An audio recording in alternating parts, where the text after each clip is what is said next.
الحمد لله رب العالمين والصلاة والسلام على سيد الأمين أما بعد أعوذ بالله السميع العليم من الشيطان الرجيم بسم الله الرحمن الرحيم يوم تأتي كل نفس تجادل عن نفسها وتوفى كل نفس ما عملت وهم لا يظلمون وضرب الله مثلا قرية كانت آمنة مطمئنة يأتيها رزقها رغدا من كل مكان فكفرت بأنعم الله فأذاقها الله لباس الجوع والخوف بما كانوا يصنعون آمنت بالله صدق الله العظيم اللهم صل على سيدنا ومولانا محمد وعلى آل سيدنا ومولانا محمد وبارك وسلم اللهم صل على جميع الأنبياء والمرسلين وعلى الملائكة المقربين وعلى سائر الصحابة والتابعين وعلى عباد الله الصالحين. اللہ پاک کلام قرآن مجید میں یہ 14واں پارہ ہے اور سورہ نحل کی 2 آیات میں نے تلاوت کی ہیں، آیت نمبر 111 112. ان دونوں آیات کا سادہ سا مفہوم اس طرح ہے: قیامت کے دن ہر شخص اپنے نفس کے کیے ہوئے اعمال کی وجہ سے کشمکش میں مبتلا ہوگا. پتہ نہیں میرے ساتھ کیا ہوگا. اس کشمکش میں مبتلا ہو کر اپنے آپ سے وہ جھگڑا کرتا ہوا، لڑتا جھگڑتا ہوا اللہ کے حضور پیش ہوگا. وہاں اللہ کے حضور جو فیصلہ ہوگا، ہر شخص کو اس کے اعمال کا بدلہ پورا دیا جائے گا. وَهُمْ لَا يُظْلَمُونَ، اور کسی کے ساتھ ناانصافی نہیں ہوگی، کم نہیں کیا جائے گا. اور اللہ تمہارے سامنے ایک ایسی مثال پیش کرتے ہیں، انسانوں کی ایک ایسی آبادی، ایسی بستی جو بڑے امن اور اطمینان کے ساتھ رہ رہے تھے. ہر طرف سے ان کو رزق میسر تھا اور رویہ ان کا بدلے ہوئے رویے کی وجہ سے انہوں نے اللہ کی نعمتوں کا کفران نعمت کیا، ناشکری کی. اس ناشکری کی وجہ سے اللہ تعالیٰ نے ان پر خوف اور بھوک مسلط کر دی، اور یہ وہی سزا تھی جو ان کی کرتوتوں کی وجہ سے ان کو دی گئی. نستغفر اللہ و نتوب الیہ.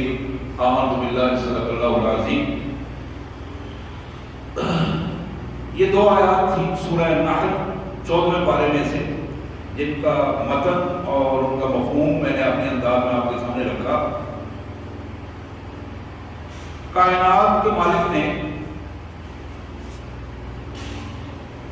یہ دنیا ایک آزمائش کا گھر بھی بنائی اور کافروں کے لیے اسے جنت کی کیفیت بھی بنا دی. نبی محترم صلی اللہ علیہ وسلم نے فرمایا کہ الدنیا سجن المومن و جنت الکافر. شاہ ولی اللہ محدث دہلوی کے 40 میں یہ حدیث موجود ہے کہ دنیا مومن کے لیے تو آزمائش کا گھر ہے، لیکن کافر کے لیے یہ عیاشی کا اڈا ہے. کافر اسے عیاشی کا گھر سمجھ کر وہ سارے مسائل پورے کرتا ہے تو عیاشی کے حوالے سے بہتر سے بہتر انداز میں اس کے ذہن کے مطابق زندگی گزارنے کا جو سٹائل ہے. مومن اس دنیا میں آزمائش کے ساتھ اپنا وقت گزارتا ہے. اس کو جتنی زندگی ملتی ہے وہ اسے اللہ کی نعمت سمجھ کر اللہ کے حکم اور محمد رسول اللہ کے طریقے کے مطابق گزارتا ہے. تو یہی چیز اس کے لیے کامیابی کا ذریعہ بن جاتی ہے. مستدرک حاکم کی ایک روایت جناب معاذ بن جبل رضی اللہ تعالیٰ عنہ کے حوالے سے کہ انہ قال حین بعث الى الیمن، جناب معاذ رضی اللہ تعالیٰ عنہ کو نے اللہ کے رسول صلی اللہ علیہ وسلم سے عرض کی کہ جب اللہ کے رسول نے انہیں یمن کا گورنر بنا کے بھجوایا تھا تو اس وقت انہوں نے سوال کیا کیا تھا؟ اوصنی یا رسول اللہ، میرے آقا مجھے نصیحت فرمائیے، ایسی نصیحت جو میرے لیے مستقبل کا وصیت کا کام دے۔ آپ نے ارشاد فرمایا اخلص دینک یکفک العمل القلیل، معاذ اپنے آپ کو اللہ کے دین کے لیے مخلص کر دیں، اپنا تعلق اللہ کے دین کے ساتھ اخلاص والا بنا دیں، ریاکاری سے نکل آؤ، اللہ کے ساتھ مخلص ہو جاؤ، اس کے دین کے ساتھ مخلص ہو جاؤ، تو تمہارا تھوڑا عمل بھی اللہ تعالیٰ بڑا کر کے قبول کروا دیں گے۔ تھوڑا عمل بھی تمہیں کافی ہو جائے گا جس کو تم نے اخلاص کے ساتھ کیا ہے، ورنہ ساری زندگی بظاہر اعمال کا بہت سارا خزانہ لے کے آؤ گے، لیکن اخلاص نہ ہونے کی وجہ سے قرآن یہ کہتا ہے کہ ہوا منصورہ، ہم اس لائے ہوئے خزانے کو ہوا میں جس طرح پھونک مار کو اڑا دیا جاتا ہے اس طرح اڑا کے رکھتے ہیں۔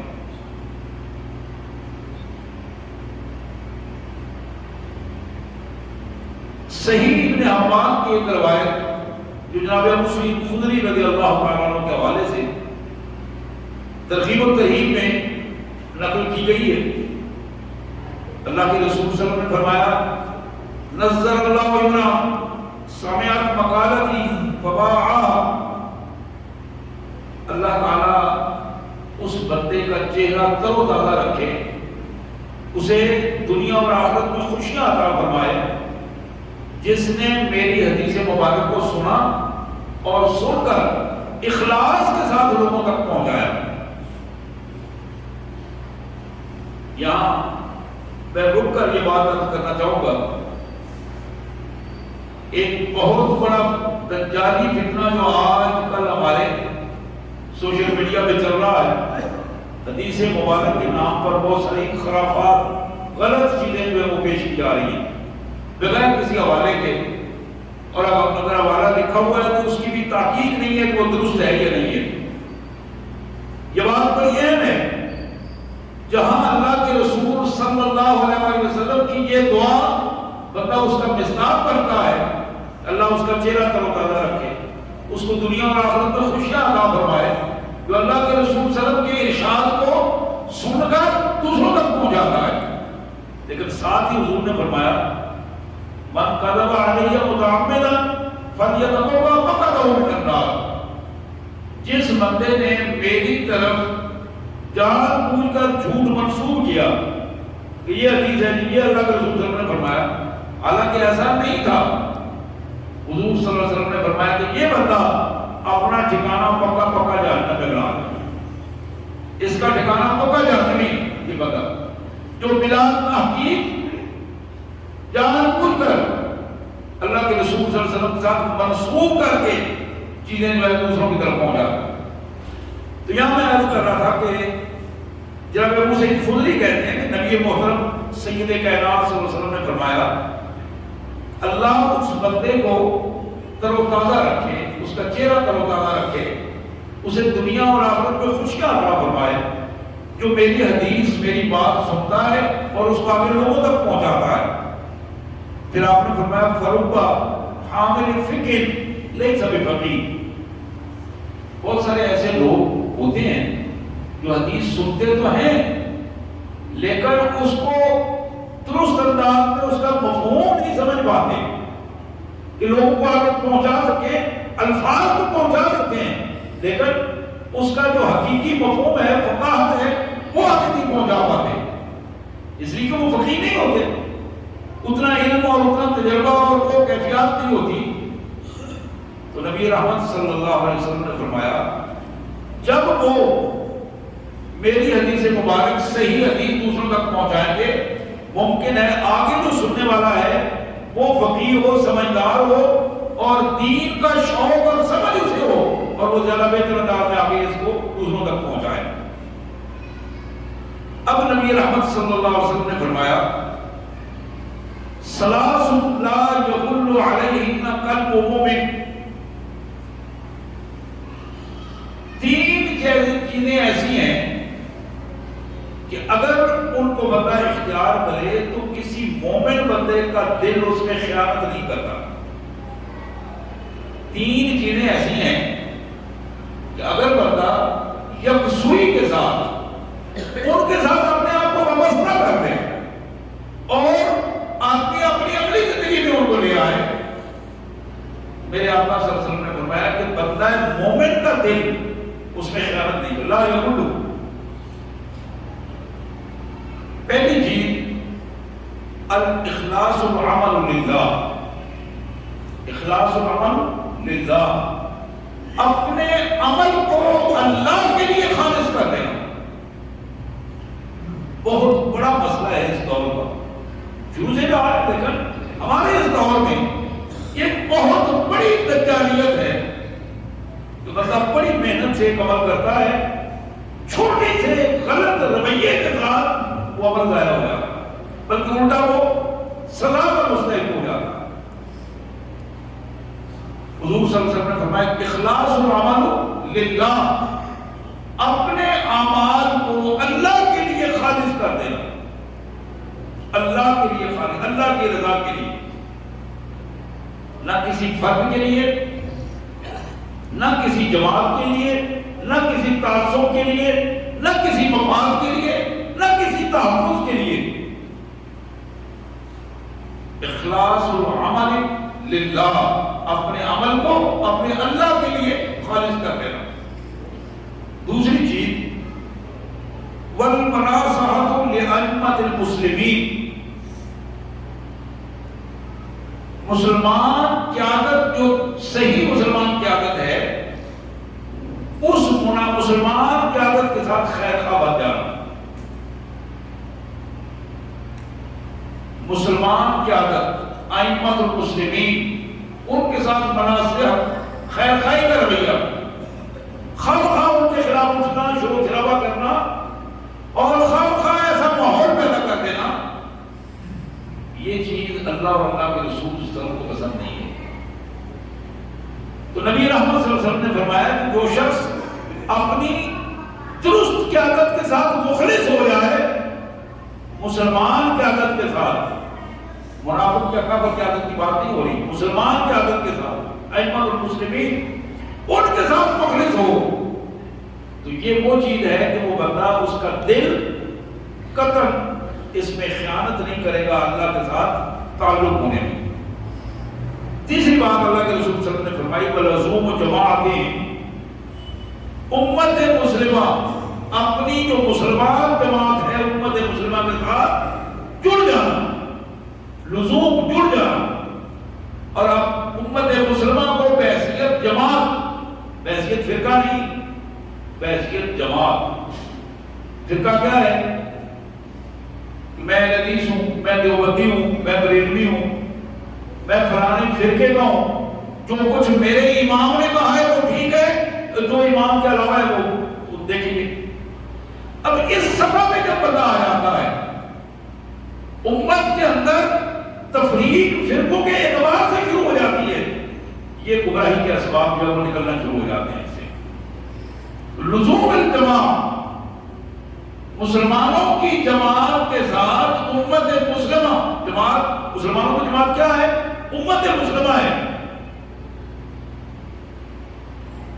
ورنہ تو قرآن مجید نے اس حوالے سے بڑا تو ٹوک فیصلہ کر دیا ہے کہ ان الذین فرقوا دینہم وقالوا شیعا لست منہم فی شیء، لست منہم فی شیء۔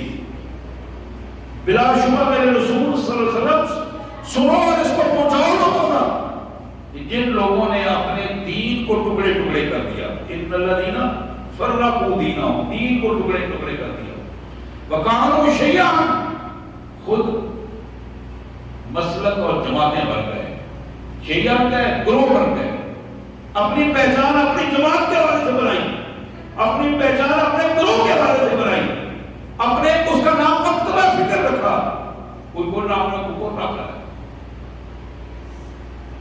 مالک الملک نے فرمایا کہ لست منہم فی شیء، میرے رسول تمہارا ان سے کوئی تعلق نہیں، ان کا معاملہ رب کو چھوڑ دو، اللہ تعالیٰ کل ان کو خود بتائے گا کہ کیا ہو کر کیا آئے تھے۔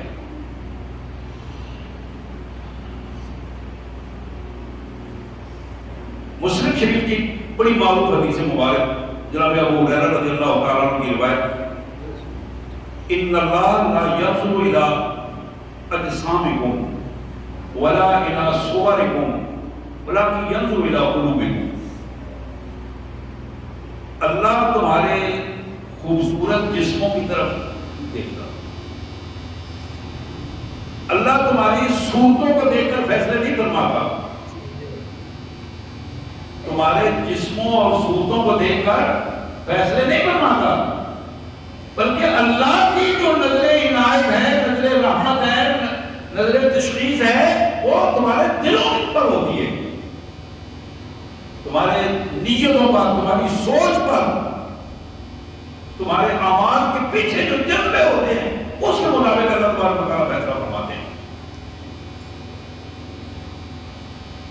اسی طرح نبی محترم سید کائنات رحمت للعالمین صلی اللہ علیہ وسلم کی ایک اور حدیث مبارک جو جامعہ ترمذی میں جناب ابو کبشہ انماری رضی اللہ تعالیٰ عنہ کے حوالے سے آپ نے فرمایا کہ میں 3 چیزیں بتانے سے پہلے آپ نے قسم کھائی، واللہ اللہ کی قسم میں پہلے تمہیں 3 چیزیں بتاؤں گا، پھر فرمایا کہ میں ایک خاص بات بعد میں بتاؤں گا، 3 چیزیں الگ بتاؤں گا، اس کے بعد ایک خاص بات بتاؤں گا تمہیں۔ اور وہ 3 چیزیں جو بتائیں ذرا غور فرمائیے اس بات پر۔ پہلی بات ارشاد فرمائی کہ ما نقص مال عبد من صدقہ، یہ پہلی بات، اللہ کے ساتھ مخلص ہو کر اللہ کی رضا کے لیے پیسہ خرچ کرنا صدقہ و خیرات کی صورت میں ہو، اللہ کے دین کے لیے ہو، اس سے مال کم نہیں ہوتا، کسی بندے کا خرچ کرنے والے کا مال کم نہیں ہوتا، یہ اللہ کے رسول نے قسم اٹھا کے فرمایا، مال کم نہیں ہوتا بلکہ زیادہ ہوتا ہے، اللہ تعالیٰ اس کو زیادہ اجر بھی دیتے ہیں اور مال بھی زیادہ دیتے ہیں، دنیا میں بھی، آخرت میں تو ملے گی۔ یہ پہلی بات تھی جو حضور صلی اللہ علیہ وسلم نے قسم کھا کر کہی۔ دوسری بات، ولا ظلم عبد مظلمۃ صبر علیہا الا زادہ اللہ عزا، کسی بندے پر ظلم ہوا اور بدترین ظلم ہوا، اس بندے نے اس ظلم پر انتقام نہیں لیا، صبر و استقامت سے کام لیا، انتقام نہیں لیا، انتقام لے سکتا تھا نہیں لیا، صبر و استقامت سے کام لیا، زادہ اللہ عزا، اللہ تعالیٰ اس کی عزت پہلے سے زیادہ بڑھا دے۔ یہ بھی حضور صلی اللہ علیہ وسلم نے قسم کھا کر فرمایا کہ اپنے معاشرے سے انتقام کا رویہ ختم کرو، شورش کا رویہ ختم کرو، معاشرے میں جتنا احترام کا رویہ اور صبر و استقامت کا رویہ ہوگا، کہ میں پہلے بھی ایک دو جمعوں میں یاد کر چکا ہوں، صبر میں جو سب سے بنیادی چیز ہے وہ اپنے نظریے پر قائم رہنا ہے۔ اگر ایک آدمی صبر کی وجہ سے نظریے سے دور ہو جائے، بنیادی عقائد سے دور ہو جائے، تو اس کا سلسلہ ختم ہو جاتا ہے، پھر صبر نہیں رہتا۔ اسی لیے صبر کے ساتھ استقامت کا جملہ جو ہے ضرور کہا جاتا ہے۔ پہلی بات حضور نے فرمائی کہ صدقہ و خیرات اللہ کی راہ میں خرچ کرنا بندہ مومن کے مال کو کم نہیں کرتا بلکہ بڑھا دیتا ہے۔ دوسری بات آپ نے فرمائی کہ اگر کسی آدمی پر ظلم یا ہوا ہے، بدترین ظلم ہوا ہے، اس بدترین ظلم کے مقابلے میں وہ بندہ صبر و استقامت سے کام لیتا ہے، اپنا معاملہ اپنے رب پہ چھوڑ دیتا ہے، بدلہ نہیں لیتا، انتقام نہیں لیتا، معاشرے میں فتنہ پیدا نہیں ہوتا، اس کی وجہ سے اللہ تعالیٰ اس بندے کی عزت پہلے سے زیادہ بڑھا دیں گے۔ تیسری بات نبی رحمت صلی اللہ علیہ وسلم نے فرمایا ولا فتح عبد باب مسرت الا فتح اللہ علیہ باب فقر. اللہ کی قسم جو بندہ مانگنے کا دروازہ اپنے لیے کھول لیتا ہے، معاشرے میں رہتے ہوئے مانگنے کو اپنا رویہ بنا لیتا ہے، آج اس کا اس کی بجائے ایسے رہتا ہے، اللہ کے رسول صلی اللہ علیہ وسلم نے فرمایا کہ یہ وہ بندہ ہے جس کی محتاجیاں کبھی ختم نہیں ہوتی، اللہ اس کے لیے محتاجیوں کا سلسلہ دروازہ کھول دیتے. اب یہ تین باتیں نبی رحمت صلی اللہ علیہ وسلم نے قسم اٹھا کر فرمائی اور پھر فرمایا کہ ہاں میں ایک بات تمہیں بڑی خاص بات بتاؤں گا. وہ خاص بات کیا تھی؟ آپ نے فرمایا کہ بندے کی 4 حالتیں ہیں. کتنی حالتیں ہیں بندے کی؟ 4 حالتیں. یہ ترمذی کی حدیث ہے جو میں بیان کر رہا ہوں، لمبی حدیث ہے. 4 حالتیں ہیں بندے کی. ایک بندے کی حالت یہ ہے کہ اللہ تعالیٰ نے اسے علم بھی دیا اور مال بھی دیا. دوسری حالت یہ ہے کہ اللہ تبارک و تعالیٰ نے اسے علم دیا مال نہیں دیا. تیسری پوزیشن یہ تھی کہ مال دیا علم نہیں دیا. چوتھی پوزیشن یہ تھی کہ مال بھی نہیں ہے علم بھی نہیں ہے. اب یہ 4 قسم کے بندے معاشرے میں موجود ہیں، آج بھی موجود ہیں، پہلے بھی موجود رہے.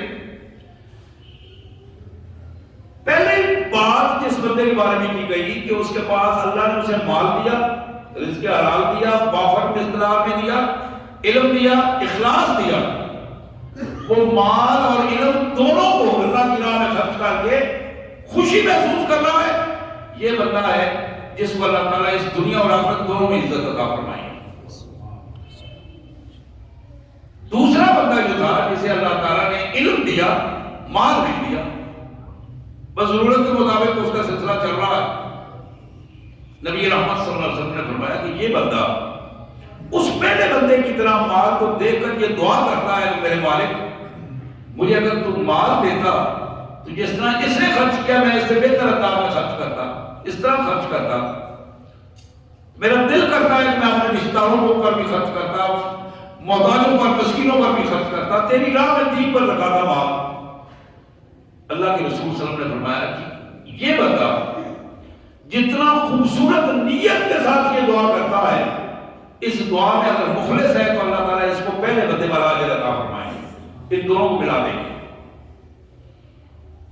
پھر آپ نے فرمایا کہ تیسرا بندہ، تیسرا چیز، اس کو اللہ نے مال دیا علم نہیں دیا. اب وہ مال اپنی خواہشات نفس پورا کرنے کے لیے خرچ کرتا ہے، بے ہم خرچ کر رہا ہے، لیکن اللہ کی مرضی کے خلاف ہے، اللہ کی مرضی کے مطابق نہیں ہے. جس نے مال دیا ہے اس کی مرضی کے مطابق نہیں ہے. جو ذہن میں آتا ہے، جو اس کے کہتے کہلواتے ہیں، ارد گرد کا ماحول جو شیطانی ماحول ہے، شیطانی ماحول میں بنانے کے لیے زیادہ سے زیادہ مال اپنا خرچ کرتا ہے. اب یہ بتا جس کے پاس علم نہیں ہے، مال ہے اور مال کو کھلا خرچ کر رہا ہے لیکن اللہ کی مرضی کے خلاف خرچ کر رہا ہے. حضور نے فرمایا کہ یہ وہ بندہ ہے جس کا انجام بدترین انجام ہوگا، قیامت کے دن بدترین انجام ہوگا اور اسے جواب دہی بھی ہوگی اور بدترین سزا بھی ملے گی. اور یہ دنیا میں اس کے لیے آزمائش جو ہے، یہ ایک وقت آئے گا کہ دنیا میں بھی اسے اس کا ادراک ہوگا. چوتھی بات جو آپ نے ارشاد فرمائی کہ وہ بندہ جس کی چوتھی قسم نہ مال ہے نہ علم ہے، لیکن وہ تیسری قسم کے بندے کی طرف بار بار دیکھتا ہے.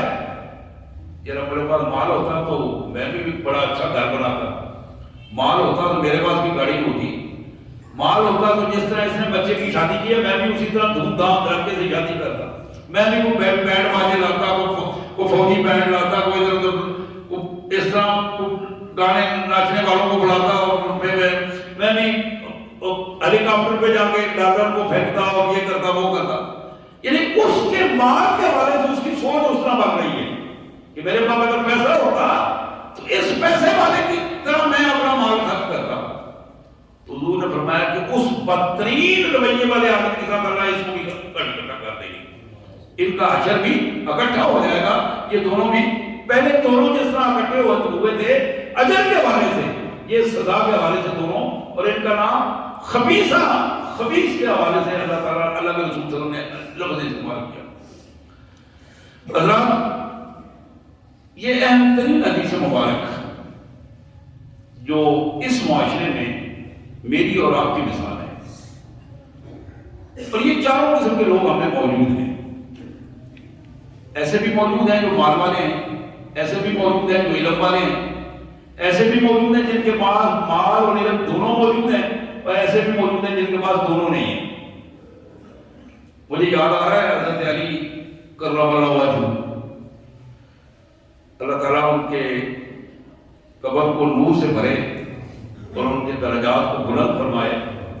داماد رسول سیدنا علی کرم اللہ وجہہ، ان کا ایک بڑا مشہور شعر ہے. وہ فرمایا کرتے تھے، رضینا قسمت الجبار فینا لنا علم وللجہال معلوم فإن المال یفنی عن قریب وإن العلم یفنی لا یزال. ہم اپنے مالک کی اس تقسیم پر بڑے خوش ہیں. رضینا قسمت الجبار فینا، ہمیں جو اللہ نے تقسیم کی ہے، جس اللہ نے جس کو جو دیا ہے، اور بالخصوص اپنے بارے میں یہ فرما رہے ہیں کہ اللہ نے جو ہمیں دیا ہے، اور وہ تقسیم کیا ہے؟ لنا علم وللجہال معلوم. اللہ نے ہمیں علم دیا ہے اور جاہلوں کو مال سے نوازا ہے. اللہ کی اس تقسیم پر میں بڑا خوش ہوں. اور اس کی وجہ بتا رہے کیوں خوش ہوں؟ اس لیے کہ فإن المال یفنی عن قریب، مال تو بہت جلد ختم ہو جانے والا ہے. یہ ہاتھوں کی محل ہے، اڑتا ہے، ادھر سے آتا ہے ادھر جاتا ہے، ہاتھ نہیں آتا. وَإِنَّ الْعِلْمَ يَبْقِي لَا يَزَالُ. اور حقیقت یہ ہے، علم ایک ایسی کیفیت ہے، ایسا جذبہ ہے، ایسا عمل ہے، ایسی دولت ہے کہ جس کا وجود برقرار رہتا ہے وہ باقی رہے گا، اسے فنا نہیں ہے، اسے فنا نہیں ہے. اور حضرات، یہ جو علم اور دولت کا تقابل ہے، اور اس تقابل میں آ کر بندہ جب دولت کے حوالے سے اپنے آپ کو مائل کر کے دولت مندوں کو دیکھ کر پریشانی اور ہوس اور حرص کا اظہار کرتا ہے، وہیں اس کی زندگی کی تباہی شروع ہو جاتی ہے. قرآن مجید نے فرعون کا دور کا جو واقعہ لکھا ہے، قرآن مجید میں اس کا ذکر کیا گیا.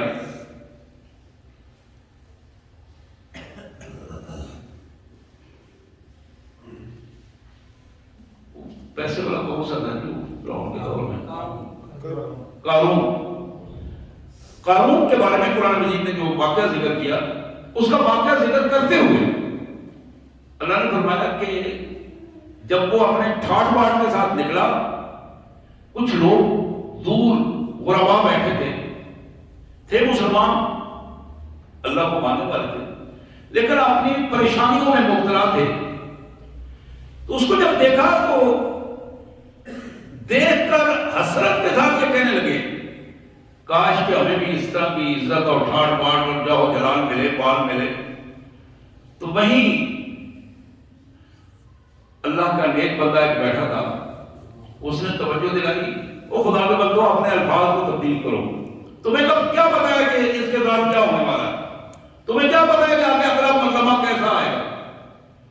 اب وہ اسی کیفیت میں تھے کہ اس کی گرفت شروع ہو گئی. اب یہ لوگ اللہ کے حضور سجدے میں گر گئے، اللہ سے معافی مانگنا شروع کیا، اللہ ہمیں اس قسم کا مال نہیں چاہیے، ہمیں اس قسم کا جاہ و جلال نہیں چاہیے. تو یہاں بالکل وہی کیفیت ہے جس کو احادیث مبارکہ ہمارے سامنے رکھتی ہے. لیکن اس کا حل کیا ہے؟ اب اگلا سوال یہ ہے کہ اس کا حل کیا ہے؟ کون سی چیز ہے جو ہمیں مال و دولت اور علم کے ہوتے ہوئے استقامت دیتی ہے کہ ہم اس پر قائم رہیں اور اللہ سے ہمارا تعلق جو ہے وہ مضبوط رہے؟ جناب عبداللہ بن مسعود رضی اللہ تعالی عنہ کی یہ روایت بازار کے حوالے سے فرمایا کہ ان ھذا القرآن مشفع، یہ الفاظ جناب عبداللہ بن مسعود کے ہیں کہ جناب عبداللہ بن مسعود رضی اللہ عنہ نے فرمایا کہ لوگوں یہ قرآن اللہ کا کلام ہے اور اس قرآن کی شفاعت اللہ کے ہاں قبول کی جائے گی، یہ شفاعت کرے گا اور اس کی شفاعت قبول کی جائے گی۔ من اتبعہ قادہ الی الجنہ، جس شخص نے قرآن کی اتباع کی، قرآن مجید کے احکامات کے مطابق اپنے آپ کو ڈھالا، یہ سیدھا اس کو جنت کا راستہ دکھاتا ہے، قیادت کرتا ہے جنت کے راستے کی طرف، راہنمائی کرتا اور جنت میں لے کے جائے گا۔ اور ہاں سن لو، ومن ترکہ او اعرض عنہ زحف فی نار جہنم، اور جو شخص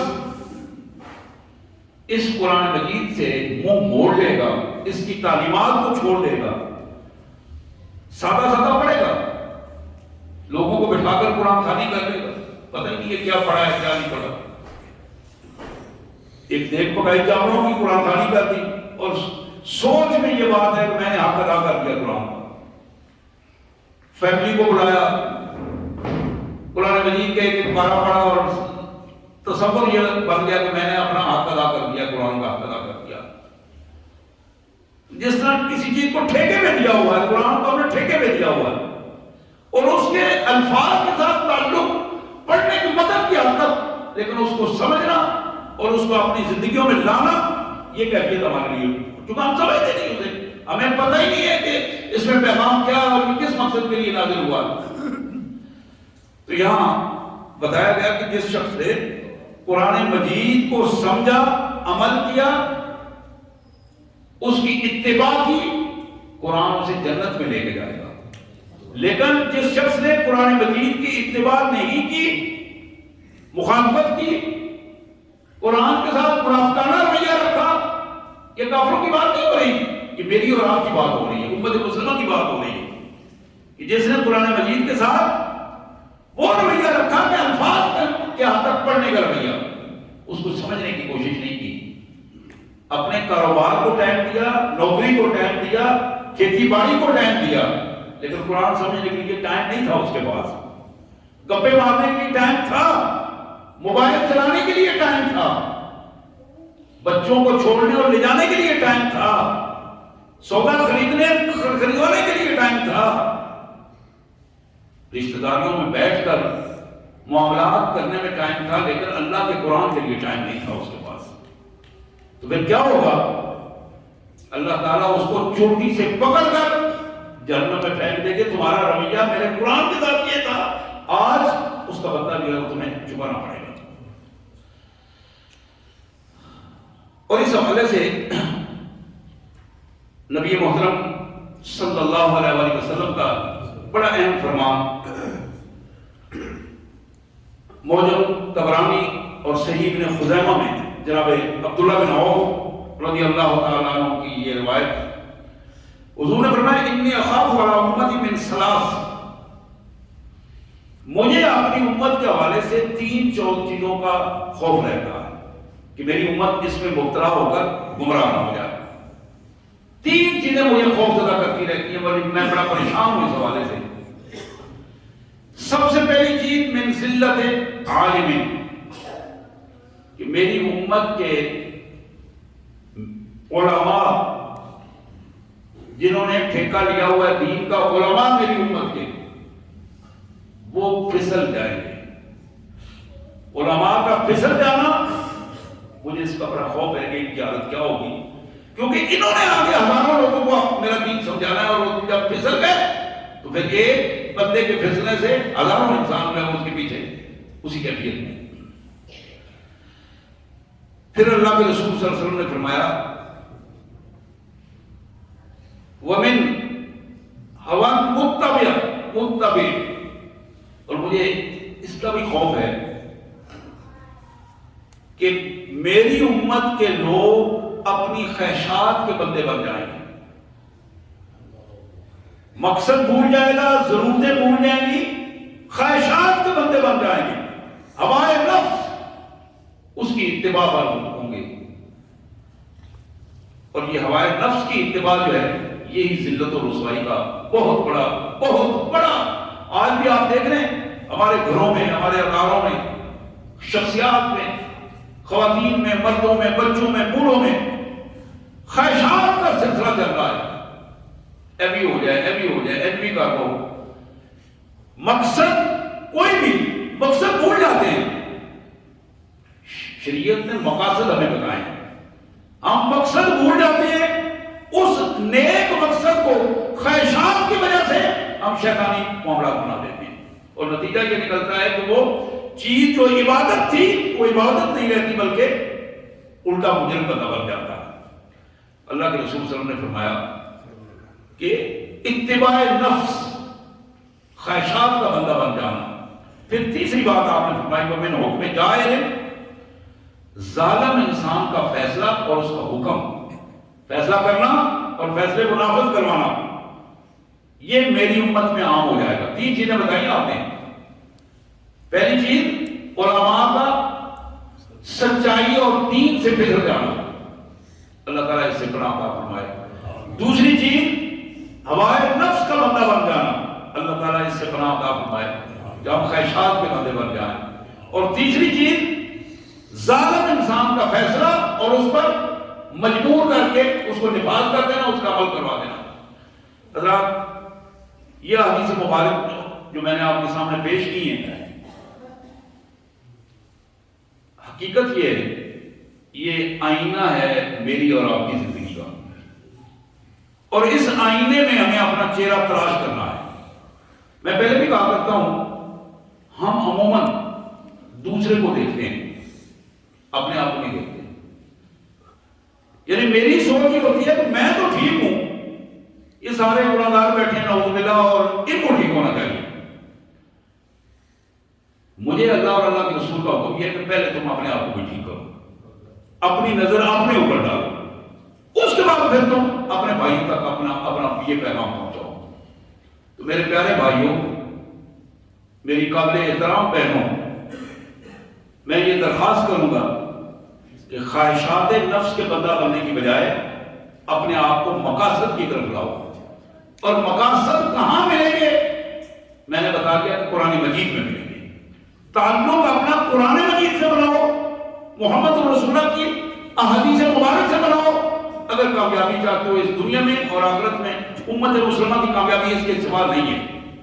اللہ سے دعا ہے اللہ تعالیٰ ہمیں اس کی توفیق عطا فرمائے.